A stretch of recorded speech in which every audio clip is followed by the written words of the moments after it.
Yo, what's going on? I'm Brooklyn's own Toddy D, and I'm here today to discuss Logan Paul's podcast yesterday. He had HBK on as a guest. The name of the podcast, Impaulsive. I mean, bro, that's the only fucking name you can come up with? What a weak name. I'm a fan of Logan Paul, but that's a dumb fucking name. But anyway, I'm not here to bitch and talk about that podcast name, even though it is ridiculous. I'm here to discuss the actual interview that HBK had on Logan Paul's podcast yesterday. Let's just put it like this. The questions were all right. They were mediocre at best, okay? We all know that HBK is a recovering alcoholic, drug addict, whatever you want to call it. He is a success story. The wrestling fans have heard about this already. The book has been written. The documentary has been done. So Logan Paul and the religious beard guy and the X-Pac looking dude, why ask questions that we know the answers to already? Why not hit the harder hitting questions? Okay, you do the first question about how he had a drug issue, how he overcame the drug issue. And then the X-Pac looking dude brings up his past as a rocker. Okay, when you say a rocker, what's the first thing that comes to mind with Shawn Michaels, right? The Rockers, the 80s, him and Marty Jannetty. How about ask a question like, do you keep in contact with Marty Jannetty? Do you know what's going on with him?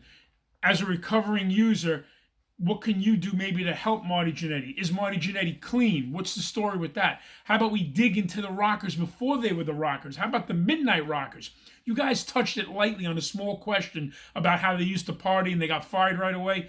Fucking not privileged information. Everybody fucking knows the story. Brooklyn Zone was covering that shit years ago. What you guys should have done was dive into the past. Talk about the Midnight Rockers. Talk about the feud with Doug Summers and Playboy Buddy Rose. At the time, Sherry Martel was their manager. I bet you fucking historians that you call yourselves don't know that. Ask Brooklyn Zone. I am the wrestling thesaurus of all questions.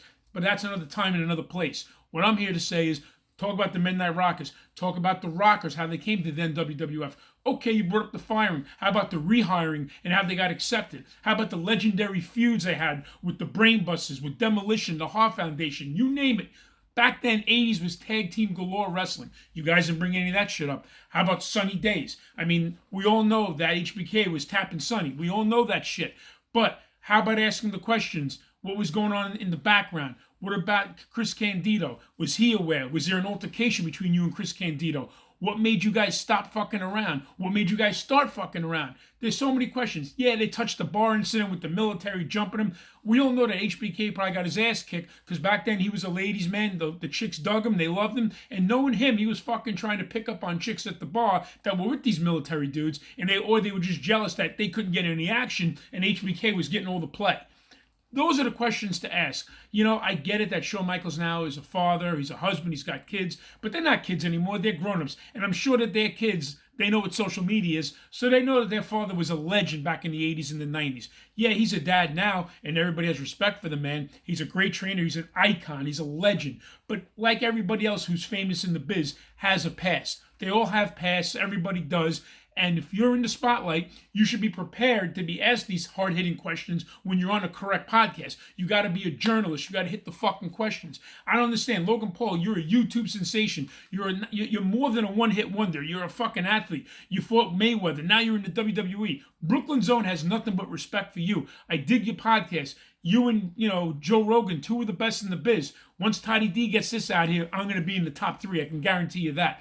But all I'm saying is this, if you guys can't hit the hard-hitting questions, if you can't ask them, and if you need some help, maybe the Brooklyn Zone should come on Impaulsive and show you guys a thing or two, since I got over 30 years in the biz. Or maybe next time, the Performance Center, HBK, Triple H, you name it, maybe they should come calling on Brooklyn Zone Toddy D to do the interview. Because obviously, an old saying from WCW is Hogan used to say toward X-Pac, you guys can't cut the mustard. Because if you can cut the mustard, you would have got it done yesterday.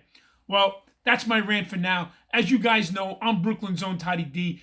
Check me out at Toddy D on YouTube and at Toddy D Wrestling on Twitter. You better subscribe. If you don't, it's your fucking loss. But that's another story for another time. So, that's all I got for now. Trust me, I'll be back for more. I'm sure I'll find plenty of content to bitch about. Just give me some time. This is coming up now. Enjoy. For your listening pleasure, once again, Brooklyn Zone Toddy D, the pleasure's been all yours.